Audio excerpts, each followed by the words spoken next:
Welcome to Life and DNA with Amanda Renee. I'm so glad you joined me today. Let's get started. So, today, like I promised last week, I was going to tell you how it went at my mom's. Thankfully, it went well.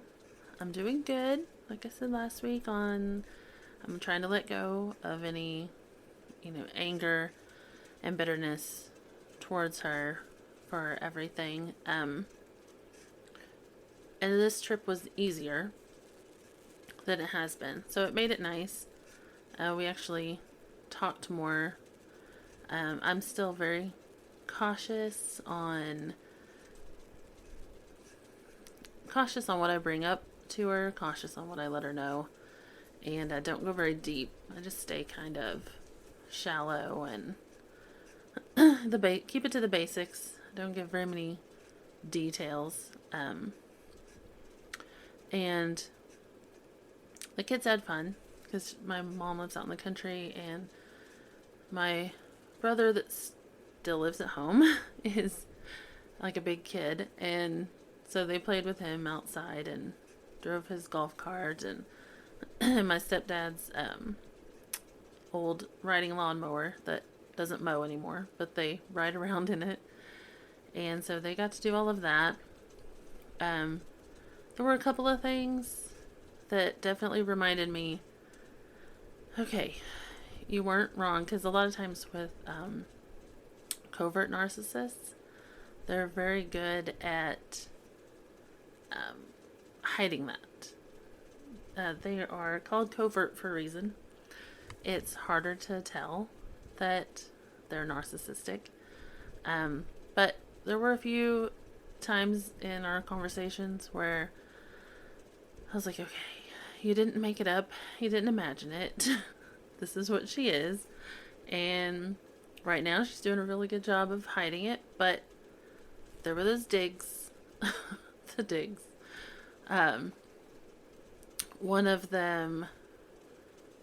Oh, one thing. We were talking about parenting and making mistakes in parenting and how hard that is and things, because obviously there are things, I've done as a parent that I wish I could go back and change. But my mom was like, just flippantly was like, oh yeah, sorry about that, when her mistake was cheating on my dad, lying about it for over a decade, uh, lying about him so that we thought everything was his fault for well over a decade, and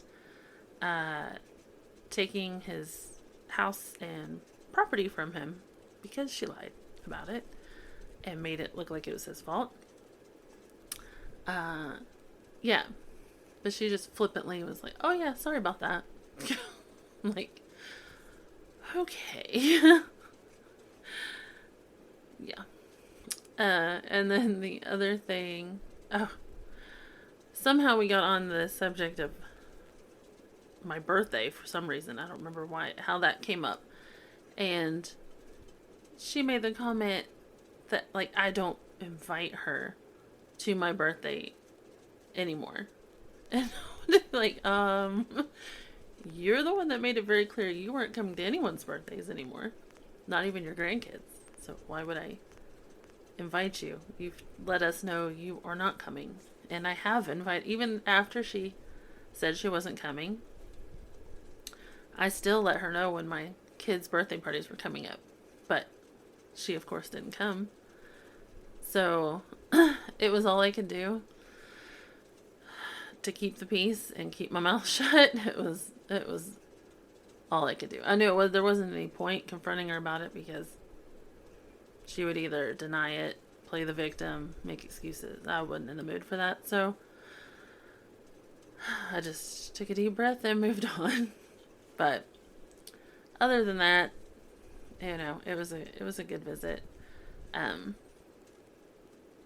glad I don't have to go over there very often, because it's very tiring and taxing to watch what you say, and you can't be genuine. You know, when you're going gray rock, it's hard because you can't be yourself. You have to stay really shallow and really just, you know, keep it to basic conversation. Nothing major. But overall, way better than I expected. So that was nice. The other thing I was going to talk about, last week decided I was going to go carnivore. I was going to try the carnivore diet. I'd been looking into doing paleo. I need to do something. And of course, I start with the most restrictive thing that there possibly is. But I had heard of the carnivore diet everywhere. I'd heard on Facebook, people were talking about it. Multiple YouTubers that I listened to and watched, they were talking about it.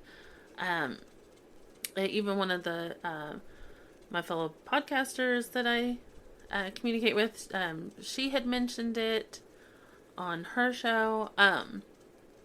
So I was like, well, let me look into it. I watched multiple YouTube videos on it, listened to everything they said, got it down, and then I was going to go shopping and get all of this meat, and I'm going to try it. And I am not a big meat eater. I don't particularly care for a lot of meat. I like my sides to kind of dilute the taste of the meat. So this was going to be hard for me. I made it 4 whole days, which for me is really good because I don't always stick with things. My husband and my kids were teasing me because I'm not great at sticking with stuff like that. It's too restrictive, and that's ultimately why I went ahead and quit. I did feel good the first couple of days. The cravings were, they weren't fun. It wasn't as bad as I thought it would be. I did let myself have a small sweet potato on the second day, just so I could kind of wean off of carbs and not go cold turkey, because I didn't really want, a lot of times that's why I can't stick with things, is because the detox stuff is just miserable for me, and it makes me grouchy, and I'm with my kids all day, so that isn't fun for them or me. And so I was going to try and kind of wean myself off of it. I made Carnivore coffee, which was similar to bulletproof coffee that I used to drink when I was on a different plan. And so that was really good. That gave me energy. That would actually keep me full all morning until lunch. But, and this may be a TMI, but if you go carnivore, you get constipated. Like, that's one of the big things. And I'm like, I can't live like that. That was miserable. And then day 4, I'd finally given in and bought some steak, because my family was going to get Chick-fil-A, and it was so hard to order the Chick-fil-A for them and me not get any. So I had bought a steak, and steaks are amazing cooked in the air fryer, let me tell you. I could only eat half of it, but it was so good. But I ate the steak, was full, and I was like, oh, well, I'm not going to have a stomachache like I would have if I had eaten Chick-fil-A, because usually the thing I like to eat at Chick-fil-A, the spicy deluxe sandwich, it hurts my stomach. Most fast food hurts my stomach, so I don't eat it very often. But I got nauseous, like real fast and real bad. I didn't end up, getting sick or anything, but I was nauseous most of the evening after that steak, and I don't know what it was, because everybody else finished my steaks and they were fine. They didn't get sick. So I decided, the carnivore diet wasn't for me. On top of all of that, I was scrolling through, I think, Facebook, and I follow these ladies They have a plan called Trim Healthy Mama. And I followed them for years. I've done the plan off and on for years. And it's good. It's just, I have so much to do during the day that anything that requires me to cook more than I already have to, I'm just not going to stick with. And Carnivore was kind of that way too. Like, you have to cook all 3 meals. And yes, I'm home, but I have a lot to do. And so I don't like to have to, dirty up a bunch of dishes, find the ingredients, and cook a bunch of meals. So I haven't stuck with that, even though I love their plan, because their plan is mostly you just separate your fuels. Your fuels that your body uses are carbs and fats, and you don't mix the two. Like, when you eat a high carb meal, you have a very limited amount of fat. I think it's like 1 teaspoon of fat with your meal. And if you have a high fat meal, I think you're limited to like 10 grams of carbs, something like that, if I remember right. It's been a while since I've done it. But they have a podcast, and I decided, well, before I completely decide to quit Carnivore, I will listen to that podcast and kind of see what they have to say. They're Christian, and they study, this is their business. They study nutrition, like, extensively. And if, they were wrong about something in the past, they will say it, and they're really good, about giving you information. So I listened to what they had to say, and it made sense. It resonated with what, I believe as well. The thing that I didn't like about all of the people promoting Carnivore that I listened to, and I hated hearing it at the time, they're supposed to be doctors and, giving you all this advice. And they kept saying that, well, people are just animals, and, we evolved to this, and we weren't made to eat plants. And none of that lines up with anything I believe at all. I had to ignore that as I listened to everything else that they said.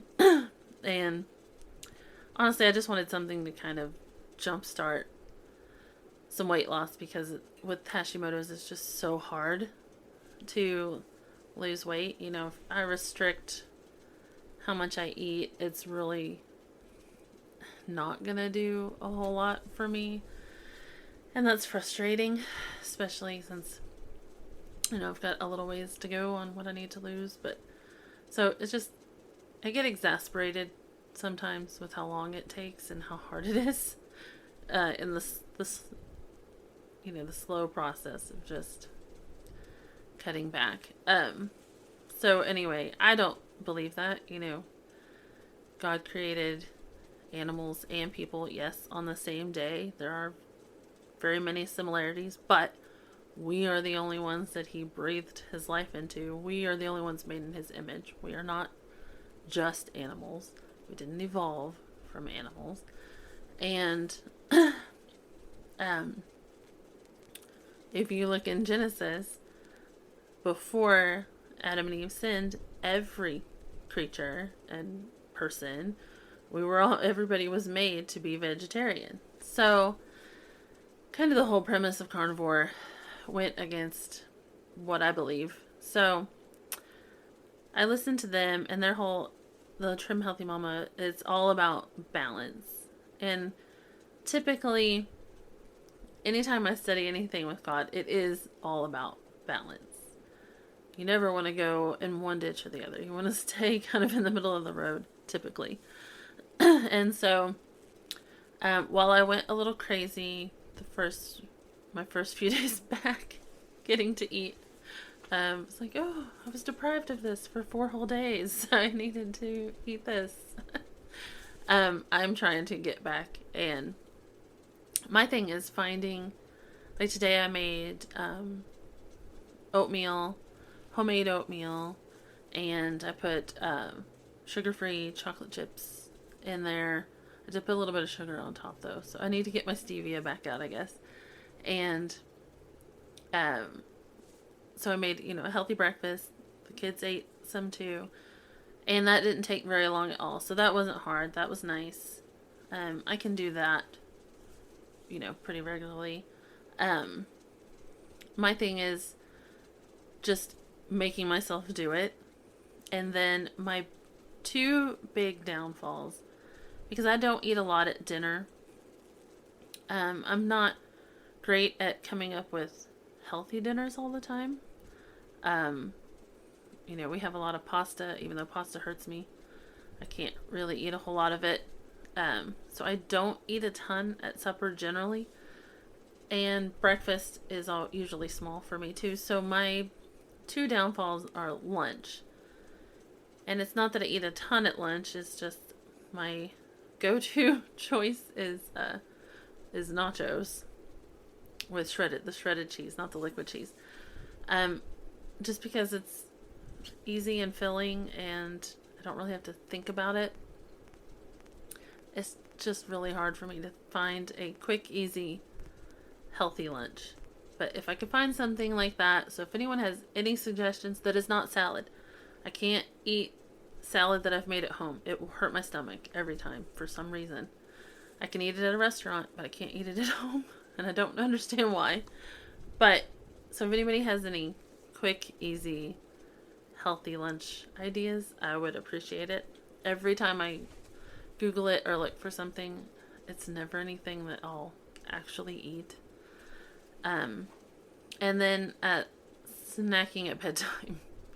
I kind of deprive myself of things all day, and then when I'm relaxing at night, the little bit of time I get to myself, because my kids stay up later now, and they're in and out of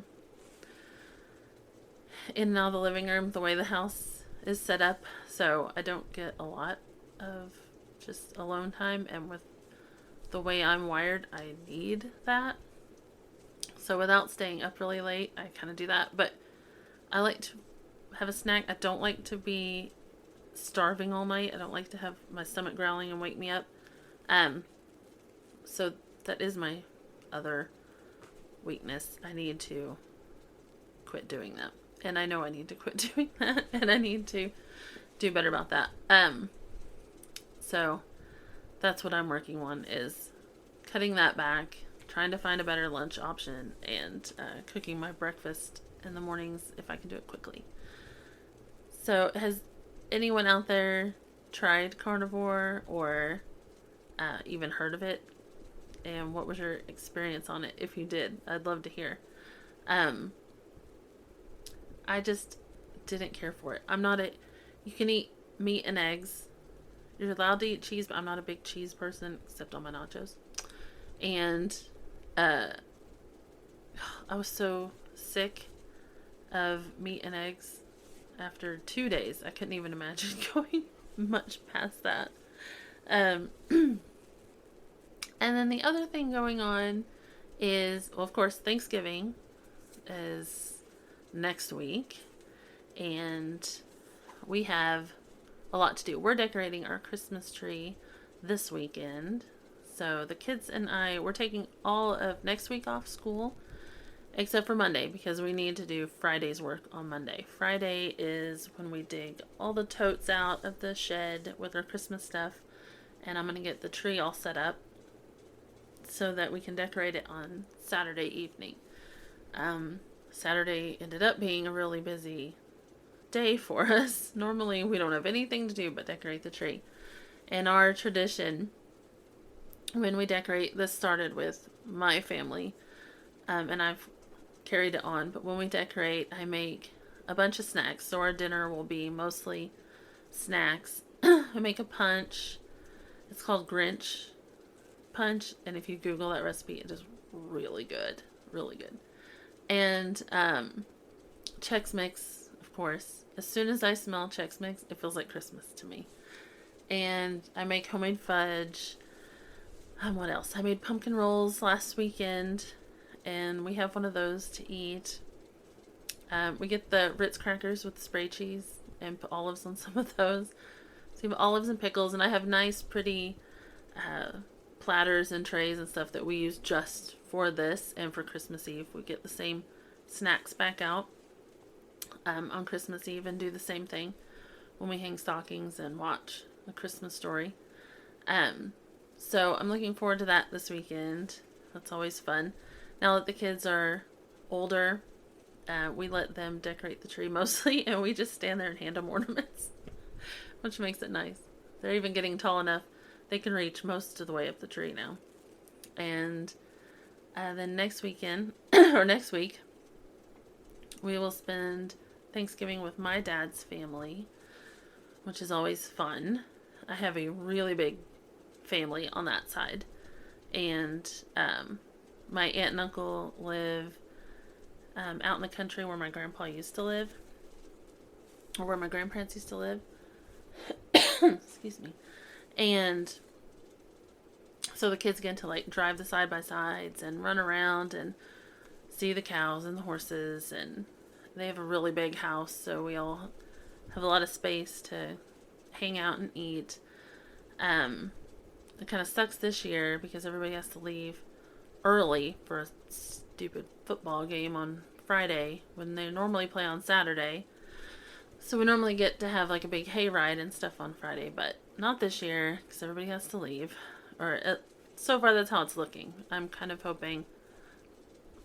One of my sisters said she might go ahead and get to stay, her and the kids, so I'm hoping maybe we'll get to have the hayride anyway, because the kids were kind of bummed. We didn't get to have it last year either because of the weather, so they were really looking forward to it. And then I have a cousin on my mom's side coming in, so we'll probably get to go hang out with them too, and they're a lot of fun. So we're looking forward to next week. And then it'll just be getting ready for Christmas. Oh. Which, by the way, I'll only be posting one podcast a week, at least from now until the holidays are over. I might stick with that permanently if I like it like that. We'll see. It's just been so busy lately, and so trying to research for the DNA side as well as just talk about what's going on in life on the life side, it's been hard. So this way I can kind of alternate or talk a little bit about both, and I'll post on Thursdays still, so there won't be one on Tuesdays, at least for a while. But does anybody have any like holiday traditions? What is it you do? When do you decorate the tree and put it up? And what do you do to make it special? And is there a certain movie you watch? We usually put on A Christmas Story when we do things. Can't remember if we do that when we decorate the tree or not. We might. We like to watch all of the Charlie Brown things, so we'll be watching that Thanksgiving movie together as a family soon. But what are y'all's traditions and what do you do? I'd love to hear about it. But that's all I have for today. So next Thursday, I'll be back on here. Not sure what I'll be talking about yet. Maybe more of my colonial ancestors if I can get some time to research. I hope so. That's because I'm really curious to know how many more I have. Again, if there's a pilgrim in there somewhere, I'm kind of hoping. That'd be awesome. So I'm going to try and get some more research done on that. And if I find anything, I will definitely talk about it on Thursday. Thanks for listening to Life in DNA with Amanda Renee. Come back next Thursday when I'll be talking more about my colonial ancestors and whatever's going on in life. I'll talk to you then.